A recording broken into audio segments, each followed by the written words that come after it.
And welcome to another episode of Experts Speak. I'm Michael DeLon. Today I'm talking with Janice Brathwaite. Janice, thank you for spending some time with me today. Well, thank you for asking me on. I'm looking forward to it. Well, you are very welcome. Janice is an expert with many years of working with large companies and helping them really transform the workplace to embrace new ways of working, of thinking, of building people, and of creating kind of a path forward. And Mhm. so that's kind of what we're going to be talking about is workplace transformation, kind of at that cultural level, working with people and things. So. Janice, as we get into this conversation, tell me, I mean, how in the world did you get doing what you're doing today? Well, in 2019, I had the framework for this company, and then COVID hit. I Okay. happened to be working in healthcare, so there really wasn't any time to do anything else. And then in May of 2023, I had to have a serious back operation, Okay. which I thought I would be out of the hospital in a couple of weeks. Well, it was 2 months. So when you have 2 months to really think, you can start saying, well, where am I with this? Where Mm-hmm. do I want to go with this? Do I want to go with this? Yeah. So it gave me a really great time to reflect. And then out of that, I said to myself, there's an old English saying, in for a penny, in for a pound. Mm-hmm. Right. And I said to myself, Janice, you're either in for a penny or you're in for a pound, but you got to make a decision. And I Mhm. made a decision to go forward. That's great.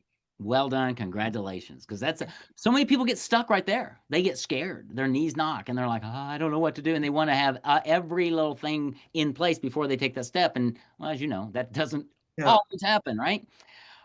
So let's talk about workplace transformation. So at a high level, so we don't lose the audience and the listeners, give us a snapshot of what you do with companies.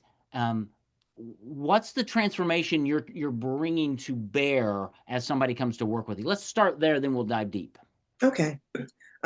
So organizational culture is a very difficult thing for people to really understand. It covers a lot of territory. So I say to my clients, think of it as a foundation of a building. And in that foundation, there are bricks. And Mhm. those bricks represent your culture. There are bricks in there that have cracks in them. And if they're not taken care of, eventually the organization is going to fall. Yeah. So they can visualize that's exactly what it is. It isn't everything that's wrong. It's that there are certain things in the organization that need to be changed. Yeah. So important because as business owners, as we're growing companies, and you work with companies from small companies up to companies that have 5, 6, 7, 8, 9,000 employees. So this you get more employees, culture becomes more important in the lifeblood of that organization. Is fair?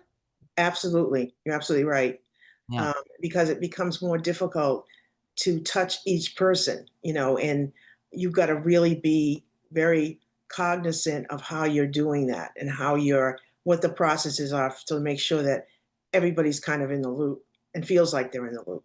Right. And it feels many times backwards, but it's not because small business owners, right? When you're laying on your back in the hospital room, you have this vision for this company and you sense it, you feel it, it's in your DNA, right? This is it. As your business grows and you bring on more people, there has to be a way to transfer that into those people at some level so that they buy in. And Right. what I think is we find companies aren't doing that because they're so focused on the sales. Got to generate revenue, revenue, revenue, and they wear people out, and people aren't bought in. Hence, the business starts to atrophy and collapse. Sometimes is that a good? Did I capture that? Yes. Yes, definitely. Wow. Um, there are three things that come out of assessments that I do Mhm. that are impacting the performance and the engagement of the employees. Engagement is one of them. Employees don't feel connected to the organization, exactly what you just said. Communication is another one that they struggle with. And of course, retention. And Yeah. all of those things are kind of connected if you think about it. Yeah. If you're not communicating, You know, your people don't know what's going on. I would say if you don't know what's going on, if they don't know what's going on, they'll make it up. Right. And it may No. be a lot worse than what you were going to tell them. Yeah. Oh, very much. And I experienced something like this a number of years ago. I was in a ministry, a worldwide ministry, and they had like 400 people on staff, right? But there was a great chasm, as we would call it, between leadership Hmm. and all the people who did the work. Right, And that chasm eventually just kind of, I don't, the ministry didn't implode, but it sure had some shaky days. right, And I think leaders, business owners need to understand that, because we run fast and we think long term and all that, but our greatest asset in our companies is our people, exactly. right? And sometimes we don't act that way. And many times we don't act that way. Well, And so go let ahead. me jump on that real fast. Many times we don't act that way, and unfortunately, sometimes we act that way, but it's not coming from a place of integrity, Right, and your people can smell that. right. Do you find that in Yes, organizations? absolutely. I mean, my company is really about value, your values. Mhm. Um, I truly believe that if, especially in the hiring process, if you don't hire someone who believes what you believe, they're probably not going to stay because they're going to be so off base that they'll like, I don't know, I don't really want to do this, and then they leave. So really, I mean, we talk about mission, vision, and values, but I think we should talk about values, Sure. values at the top. You know, Absolutely. Yeah. I was talking to a business owner one time, and they said their hiring process is they bring a candidate in, and I think it was for a half a day or a day. The Mhm. candidate follows different people around in the company. They hear that, and they say, "This is who we are. Does that fit with who you want to be? Are we a good match?" And so, Right. very much what you were talking about is Yes. values first. Yeah. It's many. Again, you know, it's the core Yeah. of your company or your organization, Mhm. and you're talking about integrity. Oh, that all falls under values, as far as I'm concerned. I tell people that I believe that most people have their values by the time they're 5, their core Yeah. values, and those are don't take what doesn't belong to you, and don't hurt other people. Right.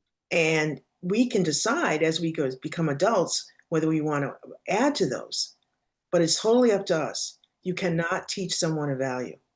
That's right. Oh, It that's has to good. be their desire. That's good. That's real good. So how do you work with or what are before how do you work with what are some of the yellow flags maybe that are waving in a business owner's or a leadership position's mind in their company as they're seeing some things that aren't aligned properly? What are they sensing, feeling, seeing that would cause them to say, I might need her help. What's going on in their company usually that are those telltale signs that we might have a values mission problem? People are not as innovative when they're at that level. Okay. And you know, if you're working in an industry where innovation is, and I think most of them are, um, you can feel that. You can feel that people aren't coming forth without new ideas. They're not. They don't feel that forthright. They can speak their minds, and that's because somewhere along the line, psychological safety was just ignored. Wow. And I wrote a newsletter recently. It's called the Hump Under the Rug, and I use it as a joke. I used to walk out of conference rooms when I was working somewhere, and I would say to somebody next to me, "Do you see that hump underneath the rug?" And they'd say, "What?" And I'd say, "That hump. You didn't see it?" "No." He said, "What is it?" I said, "It's everything we've swept under the rug for so many years, and it's not going away. It's going to be there." Yeah. So I'm trying to get them to address those kinds of things that are hidden but not hidden. Yes. Oh, seriously. Oh, that's so good. Yeah, seeing the unseen because you're right, they're all there. Yes, And they're being talked about, just not in the exactly. proper way. They are being communication is happening, but Right. not the right kind. And so you can come into a company. Let's talk about that. Somebody hires you. What's kind of the process of, I mean, do you go into their company? Do you do surveys? What's the kind of a high level process of how do you start discerning their culture and then transforming that culture? Well, first of all, the number one thing is I get the leader on board, whoever that is, because a lot of times we think we can push change from the bottom up, and that's really not the case. Right. So I go in and I diagnose what's going on. I have something called a culture clarity snapshot. It's a very quick assessment. It kind of starts you to start thinking about, well, yeah, I never noticed that. When you look at the results of the assessment, and really help them to understand that it's not the culture is not somebody coming in and saying you need to improve your culture is not necessarily saying everything you've done up to this point has been wrong. Right. So my process is in the very beginning is to highlight the things that are working well. I get them to highlight what's working well. Because if those things are working well, we don't need to fiddle with them. They're fine. They're fine. And then go right into the communications piece and try to align the communications so it's clear. Mm. What is the how do we do this and how do we do it well? And leaders, as you were saying, especially have difficulty with this because they have so many other things going on, and they say, "Well, I'll tell them later. I don't need to tell them now." And then the third thing is about retention, recruitment. Hmm. Many companies today, and especially in healthcare, are struggling to recruit people into their organizations. And they think it's the money. They always say it's about the money. No, it's not about the money. It's about the organization and the culture of the organization. So, how do we use value driven hiring to get the right people in here and Yeah. also to show them who we are? Yeah. Like what Absolutely. you were saying, you need to know if there's synergy between the two. That's And then right. the next thing is just kind of activating. I do a culture in action playbook. Hmm. Um, I may do a deeper assessment. Human synergistics is an assessment that I use. And depending on what comes out of the culture snapshot, I may say, well, maybe we need to do a little bit deeper dive into this because I think there's some more things that we might want to look at. Yeah. And then, so once all this is done and all this data is done, the assessments are done, the conversations are done, I give them a culture playbook, something Okay. that they can use. And I say to them, this is the playbook, but don't get too stuck on the fact that your culture changes Yeah. with whoever's at the head of the organization. So you have to keep this is a living document. It's not something you should put on the shelf and then look back on, 10 years later and say, oh, yeah, I remember that. And then the other thing is they always ask me is about is ROI. I think Yep. it's going to become more and more important because of many things that are going on in the world today. So what am I getting out of this? How do I quantify this? So I give them some things they can do to kind of look at and like if your retention is increasing, that means you're spending less money on hiring, Right. which means that's money in your pocket. Right. So using examples like that so they understand there is a way to actually look at this and assess it. Oh, absolutely. Yeah, I mean, we were talking in marketing, right? It's easy. It's more effective to keep a customer than to gain a new one because same thing with employees. You Yes. retain, and dare I say, in every field, but the medical field too, your next best employee is probably going to come from your current employee knowing somebody and saying, Exactly. "My Word of mouth. place is amazing. You should see what right." And Yep. talk about saving money on recruitment ads and all of that. When your culture is built properly and it's a living, I loved how you said that. I was thinking about in the Bible, right? You go back to the Old Testament and say, what was the culture of the Israelites? Okay, what's our Uh-huh. culture now? It's living, breathing, all of that. And Yeah. that's how we're a company where we are a living organism. We really are. Hmm. And people want to be part of something bigger than themselves. Yes, money's important at some level, but it normally is third or fourth or fifth down the line. Right. Time off, caring for people, valuing who they are. sick time, well time, all of that stuff plays into it a lot more than, oh, I made 32 cents more an hour at this place, so I'm changing jobs. As I say to people, after your third paycheck, your second to third paycheck, it doesn't matter anymore. Doesn't matter. It's part of your lifestyle. It really You're is. kind of like, okay, that was nice Yeah. for about 2 months, and now it's back to where I was before. That's yeah. I'm unhappy.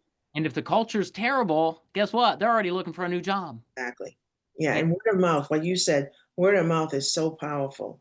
I had someone recently who was interviewing in a position, and he found out that his somebody he had gone to college with was also working that, but in a different location.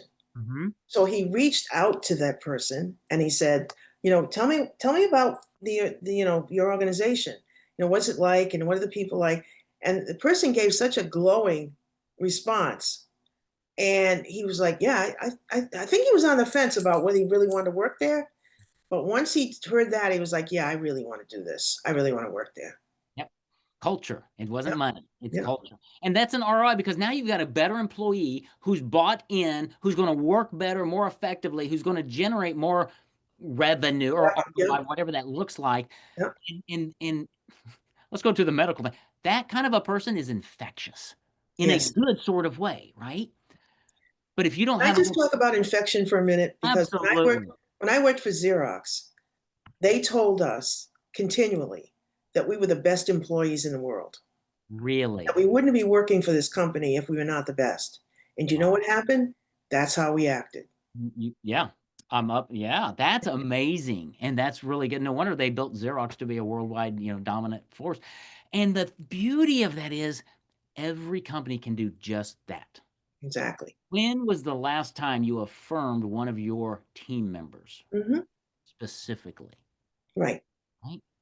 If it's been more than like a week or probably a day, you got it. There's some cultures, there's some bricks that are fracturing that you need to shore up. And so, Absolutely. Janice, what kind of time frame, if somebody's out there and they're listening to this, is there a ballpark time frame that you work with companies, or does it just vary because every company is so different?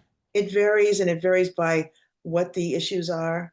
Hmm. Is, how much time you're going to have to spend there. But one of the things I try to impress on my clients is I'm not one of these people that just comes in and throws a report on your desk. Because I've seen lots of consultants who do that and say, go forth and multiply. Yeah. And I'm one of the people that I want to be involved. I want you when you have a question, you can call me, or something doesn't make sense, or something changed in your organization and you're seeing this kind of, rumbling that's going on. How do I handle that? Because I'm a coach, I feel that's part of my responsibility, not Yeah. just to be, the technical person, but also be the coach. Yeah, absolutely. And oh, Lord knows we need lots of that. We need people to guide us and direct us because handing somebody a playbook is great, but unless you actually know how to execute that play and run it, and then what happens if when it doesn't work? When an Right, employee or somebody gets a foul or something. I'm thinking football now, playbooks right. and play, but you need a coach. And Yes. you not only need the coach, you need the general manager who can see the whole thing and go, okay, you need to be able to work at different levels of the organization, and you need a way to really diagnose your culture because I think business owners overlook that so much. They do. And that is really the lifeblood of an organization. In our company, we always look at our team members. That's our number one customer, Hmm. and they're going to treat my customer as I treat them. Exactly. So I try to, we have a really good culture we've built over years, Mhm. and people love working with us because of the intentionality that my son and I put into this. Yep. And I've learned that over years. And it Right. and what I've learned is it doesn't take much, Right. right? It just And your consistency. integrity too. I mean, Absolutely. you are who you say you are. Yeah, absolutely. So, how does somebody if I got one of my listeners out there now, Janice, going, this is intriguing. I haven't thought too much about culture, but that might be one of our issues, or I know it's one of my issues and I don't know what to do. How does somebody reach out to just have conversation? What's kind of the first step in engaging with you, whether they hire you or just learn more? Where would somebody go? Well, they can go to LinkedIn. I'm on LinkedIn. And I also have a website, WP Transformation, no S at the end, Okay. .com. And they can go there to, check things out. Yeah, I think that's, and I have a email address. Okay. Yes, JC Brathwaite at Comcast.net. Okay. Awesome. I'm gonna get some of those and put them in the show notes so Okay, that we have, we work with busy entrepreneurs who are doing who knows what right now as they're listening to this. But I right. want them to be able to go to the show notes and connect with you, Janice, because you have a wealth of experience, knowledge, insight. But I love the hump in the rug because we all have one of those somewhere that Mhm. we need to talk about and communicate. But we need to get even when that rug gets flat, that's where the values are. So let's talk values, mission, vision, people, all of that. Janice is going to be able to guide you through the different layers. You've got all kinds of frameworks that you help people with. So if you're out there and you see your company kind of struggling a little bit, you're not sure what to do, I'll tell you what to do is just reach out to Janice, go to the show notes, click and have a conversation with her, reach out, connect with her on LinkedIn. It'll be a great conversation and she's going to help you really seriously transform your workplace. Transformation is one of those words that's just thrown out so much now. But when you get down to the cultural level, it really is a night and day difference when you've got a team that's aligned, that's on fire, that loves doing what they do. It will transform your business, your life, and that of those you serve as well. So, Absolutely. Janice, thank you. Thank you for what you do. Thanks for being my guest on Experts Speak Oh, today. thank you so much. I really, really appreciate it. You are quite welcome. Thanks for listening to Experts Speak. Tune in again next week for another great episode. Take care. God bless.